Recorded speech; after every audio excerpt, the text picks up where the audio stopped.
I am standing at a family reunion holding hands with a woman I genuinely love. Her sister, my ex-girlfriend, is staring at us from across the backyard with a look that could shatter glass. 3 months ago, that same ex offered me a friends with benefits arrangement right after she dumped me. She thought I would come crawling back. Instead, I walked away, went completely silent, and somehow found myself falling for her younger sister. The look on her face right now tells me she never saw this coming. Before I get into how all of this unfolded, let me know in the comments where you are watching from today. If you have ever had an ex try to keep you around as an option, hit that like button right now.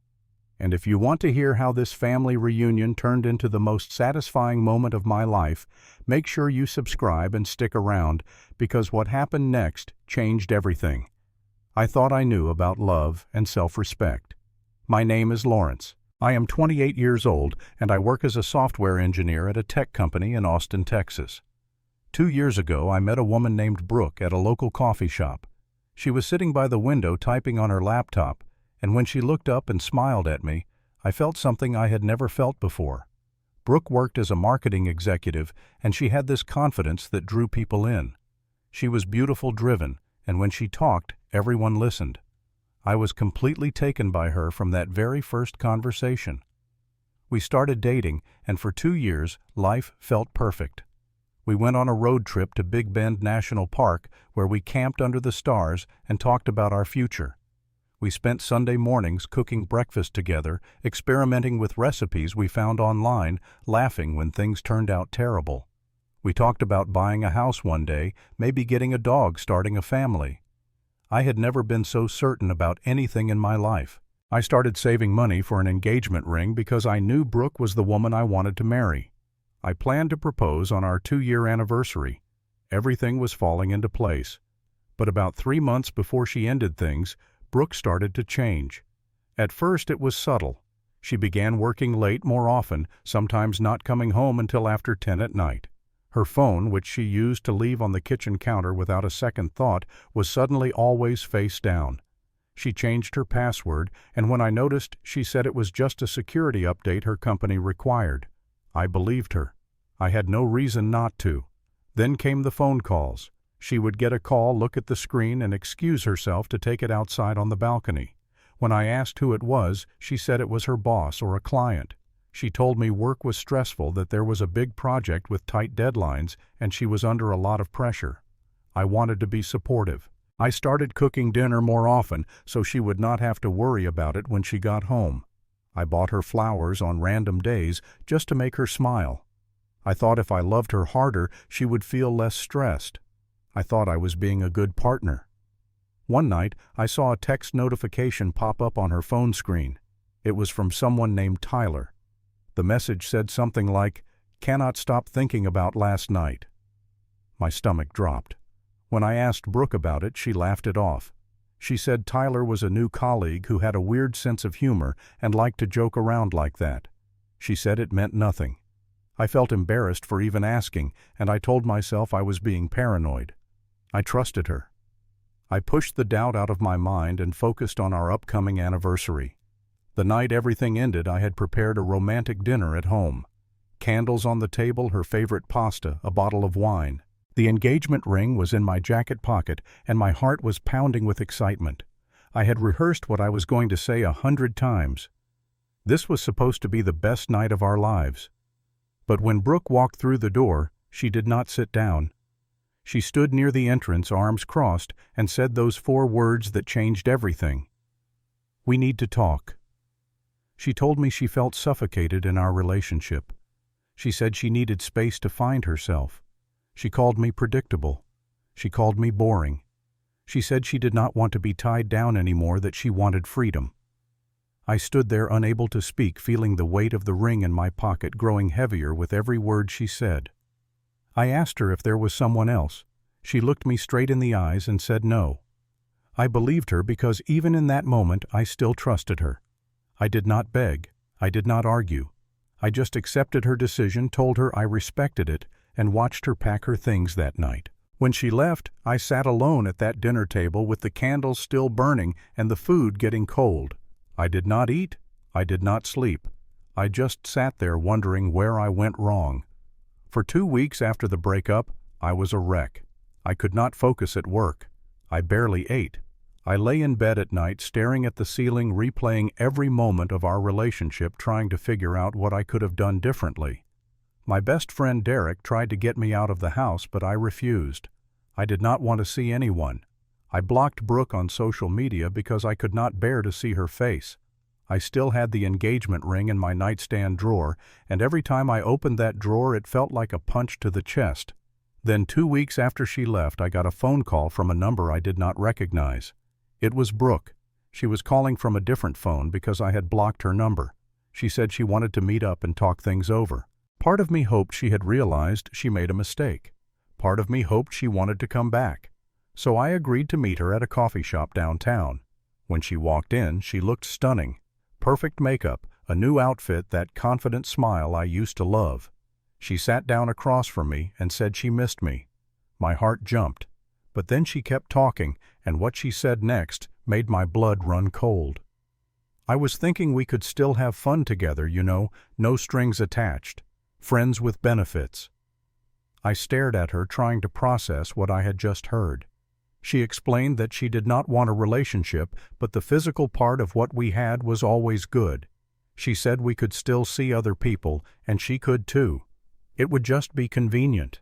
She said it like she was offering me a business deal, like my feelings meant nothing, like the 2 years we spent together could just be reduced to a casual arrangement. I felt something shift inside me. All the sadness I had been carrying turned into clarity. I finally saw her for who she really was. She did not miss me. She missed having me available. She wanted to keep me on a shelf ready to use whenever it suited her, without any of the commitment or respect that I deserved. I looked at her and said, "So you dumped me, broke my heart, and now you want to use me for sex?" She seemed genuinely surprised by my reaction. She said I was overreacting, that it was not a big deal, that plenty of people did this. But I was done. I stood up, looked her in the eyes, and said, "I deserve better than this. Goodbye, Brooke." I walked out of that coffee shop and never looked back. That day I made a decision. No contact, no exceptions. I deleted her new number, reinforced my blocks on social media, and committed to moving forward with my life. A month later, Derek called me with information that turned my sadness into something else entirely. He had a friend who worked at the same company as Brooke, and that friend had some news. Tyler was not a new colleague with a weird sense of humor. Tyler was Brooke's manager, and they had been seeing each other for months before Brooke ended our relationship. But that was not all. Tyler was married with 2 children. Brooke knew this and did not care. Tyler had promised her that he would leave his wife for her. Brooke dumped me because she thought Tyler was going to commit to her, but Tyler never followed through. His wife found out about the affair, and Tyler chose to stay with his family. He cut Brooke off completely. That was why she came back to me with the friends with benefits offer. She got rejected by the man she cheated with, so she came crawling back to her backup plan. I was never her first choice. I was her safety net. The anger I felt was intense, but it was mixed with something unexpected relief. I was relieved that I had said no. I was relieved that I trusted my instincts and walked away. I was relieved that I did not let her use me again. For the first time since the breakup, I felt like I was going to be okay. 2 months after Brooke ended our relationship, I had started rebuilding my life. I was going to the gym regularly, focusing on my health and slowly getting my confidence back. One evening I decided to try a yoga class at my gym. I needed something to help me relax, to quiet my mind. When I walked into the studio and found a spot near the back, I noticed a familiar face on the other side of the room. It took me a moment to place her, but then I realized it was Megan, Brooke's younger sister.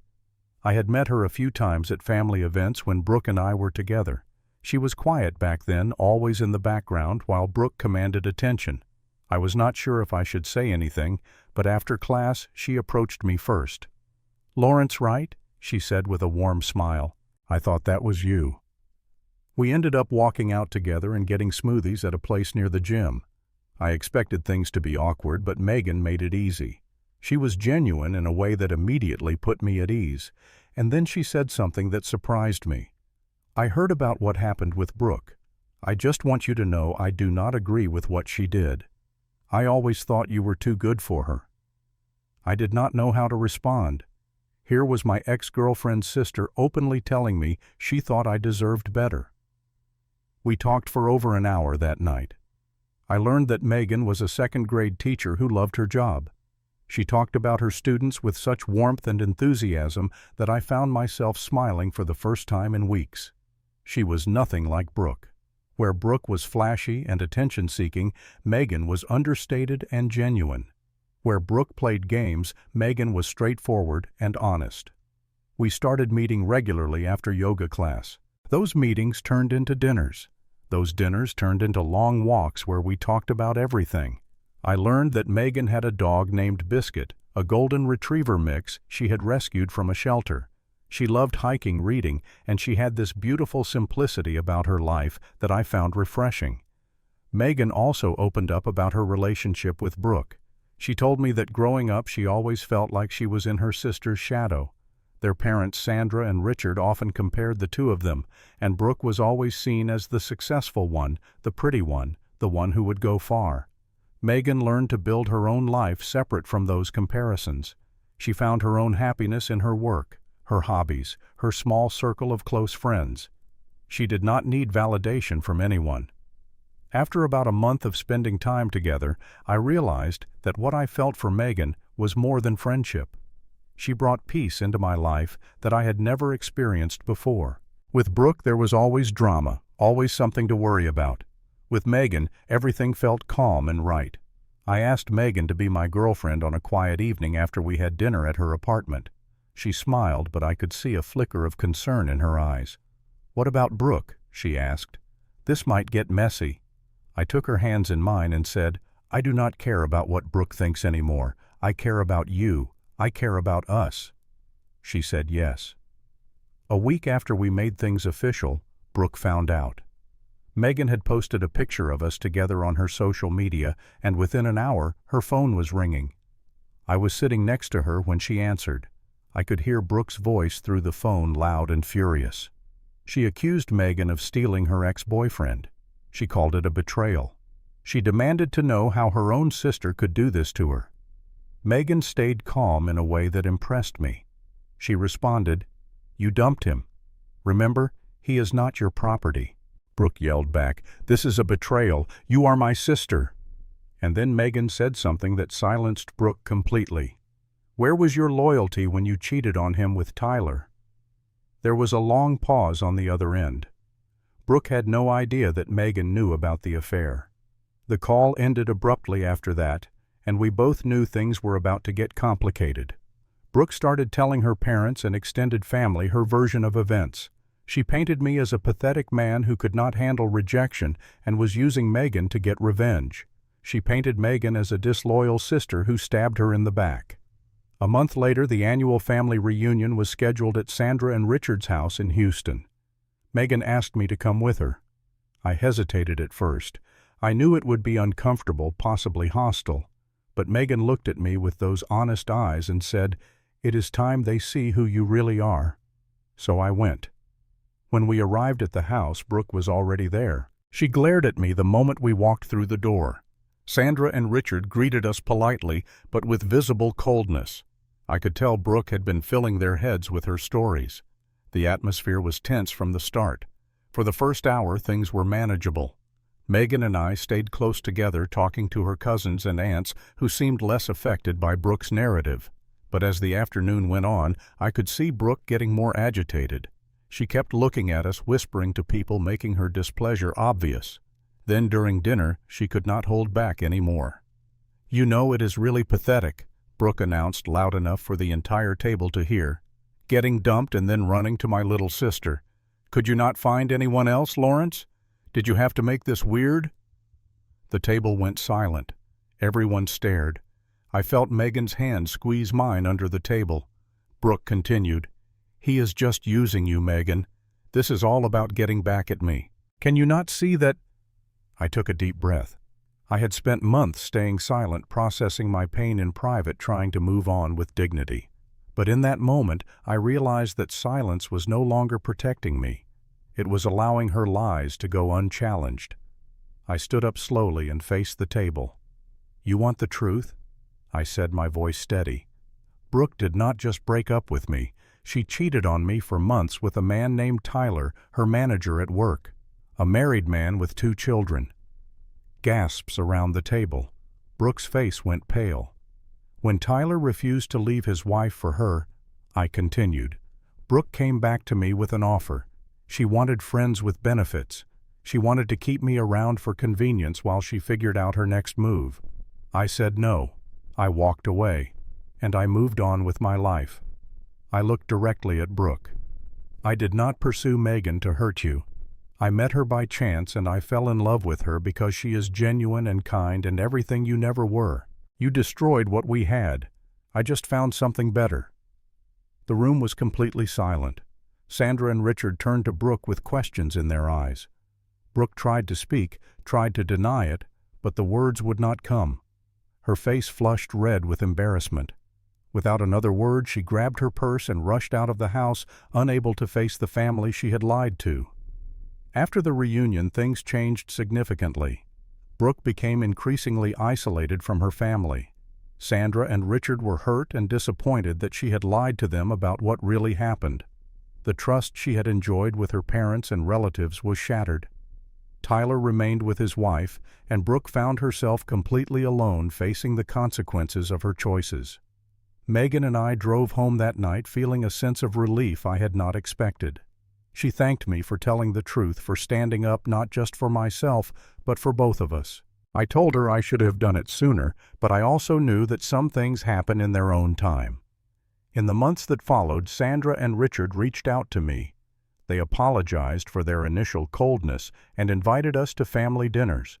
They saw who I really was, and more importantly, they saw how happy Megan and I were together. They welcomed me into the family in a way I never expected. A year after the reunion, Megan and I moved in together. I adopted Biscuit officially, and that goofy dog became as much mine as hers.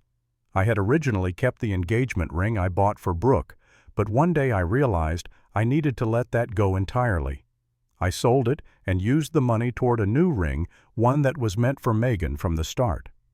When I proposed to her on a hiking trail in the hill country, surrounded by wildflowers and an endless blue sky, she said yes without hesitation. Brooke eventually started therapy. I heard through family updates that she was working on herself, trying to understand why she made the choices she did. I genuinely hope she finds peace. The anger I once felt toward her has faded. What she did was painful, but it also led me to where I am now. And where I am now is exactly where I want to be. Looking back, I realized that the breakup was the best thing that ever happened to me, even though it felt like the worst thing at the time. If Brooke had not ended our relationship, I would have married someone who did not truly love me. I would have spent my life with someone who saw me as an option, not a priority. I would have missed my chance with Megan. The lesson I carry with me is simple. When someone shows you that they do not value you, believe them. When someone offers you less than you deserve, walk away. Self-respect is not about being arrogant or cold. It is about knowing your worth and refusing to accept anything less. Karma is not about revenge. I did not set out to humiliate Brooke at that family reunion. I simply told the truth when I was backed into a corner. Karma is what happens when you live your life with integrity and let the universe sort out the rest. Brooke faced consequences not because I orchestrated them, but because her own actions caught up with her. And love, real love, does not come with games or conditions. It is not about keeping someone around as a backup plan or offering them scraps of affection when it is convenient. Real love is what I have with Megan. It is calm. It is honest. It is showing up for each other every single day. Sometimes I sit on our porch and watch Megan playing with Biscuit in the yard, and I think about how different my life could have been. I could have said yes to Brooke's offer. I could have let loneliness push me back into her arms. But I trusted myself enough to walk away, and that decision changed everything. The best revenge is not revenge at all. It is simply living well and letting the universe sort out the rest. Now I want to hear from you. Have you ever had someone try to keep you as an option after they hurt you? How did you handle it? Drop your story in the comments below. If this video resonated with you, please give it a like and share it with someone who might need to hear this message. Subscribe to this channel so you do not miss more stories about life, love, and finding your way through difficult times. Thank you so much for watching and for being part of this community. I wish you the courage to know your worth and the strength to never settle for less than you deserve. Take care of yourselves, and I will see you in the next one.